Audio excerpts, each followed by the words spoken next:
یہ وہ عوامل ہیں جنہوں نے وقف ترمیمی بل 2025 کو متعارف کروانے کا موقع فراہم کیا۔ وقف کیا ہے؟ وقف کا تصور اسلامی قوانین اور روایات میں جڑا ہوا ہے۔ یہ کسی مسلمان کی طرف سے رفاہی یا مذہبی مقاصد کے لیے کی گئی ایسی نظر ہے جس کے ذریعے مساجد، اسکول، اسپتال یا دیگر عوامی ادارے قائم کیے جاتے ہیں۔ وقف کی ایک خاص بات یہ ہے کہ یہ ناقابل فروخت ہوتا ہے، یعنی نہ اسے بیچا جا سکتا ہے، نہ تحفے میں دیا جا سکتا ہے، نہ وراثت میں منتقل ہو سکتا ہے، اور نہ ہی اس پر کوئی بوجھ ڈالا جا سکتا ہے۔ جب ایک شخص اپنی ملکیت وقف کرتا ہے تو وہ خدا کی ملکیت بن جاتی ہے، اور چونکہ اسلامی عقیدے کے مطابق خدا ہمیشہ باقی رہتا ہے، اس لیے وقف کی ہوئی جائیداد بھی ہمیشہ کے لیے محفوظ رہتی ہے۔ ہم کہاں ناکام ہوئے؟ ہمیں خود احتسابی کرنی ہوگی کہ ہم وقف کی ان جائیدادوں کو بچانے میں کہاں ناکام رہے، جس کی وجہ سے حکومت ہند نے وقف ترمیمی بل 2025 پیش کیا۔ حکومت کے مطابق یہ بل ان مسائل کو حل کرنے کے لیے لایا گیا ہے، جیسے کہ وقف جائیداد کے انتظام میں شفافیت کی کمی، وقف اراضی کے نامکمل سروے اور انتقال کی عدم تکمیل، خواتین کی وراثتی حقوق کے لیے ناکافی قوانین، لمبے عرصے سے جاری مقدمات اور زمین پر قبضے۔ 2013 میں 10,381 مقدمات زیر التوا تھے، جو اب بڑھ کر 21,618 ہو چکے ہیں۔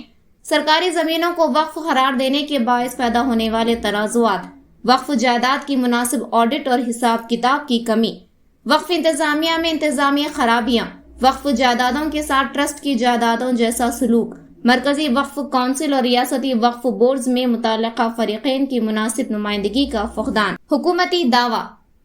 حکومت کا کہنا ہے کہ وقف ترمیمی بل 2025 کا مقصد وقف جائیداد کے انتظام کو بہتر بنانا، تاریخی مقامات کا تحفظ اور سماجی فلاح کو فروغ دینا ہے۔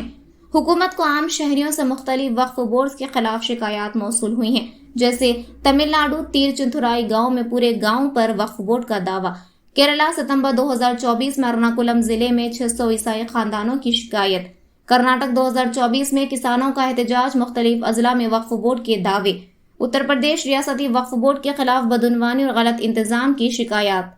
مشترکہ پارلیمانی کمیٹی JCWAB کو بھی کرناٹک، پنجاب اور UP وغیرہ سے جائیداد پر غیر قانونی دعووں کے حوالے سے شکایات موصول ہوئی ہیں۔ ایک اور اہم مسئلہ مسلم خواتین اور قانونی ورثہ کے حقوق کا ہے، جس پر مسلم کمیونٹی خود غفلت کا شکار رہی۔ مسلم برادری کو کیا کرنا چاہیے تھا؟ یہ اقدامات جو اب حکومت اٹھا رہی ہے ہمیں پہلے ہی کر لینے چاہیے تھے۔ ہم نے ان مسائل پر توجہ نہیں دی اور اب حکومت ان کے حل کا دعویٰ کر رہی ہے۔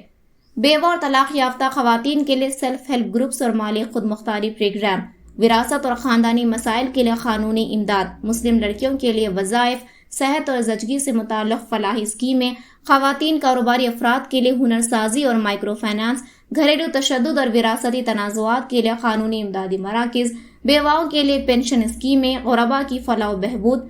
وقف کا اہم مقصد غریب اور مستحق افراد کی خدمت ہے، لیکن بد انتظامی، زمینوں پر قبضے اور شفافیت کی کمی کے باعث اس کا اثر محدود ہو گیا ہے۔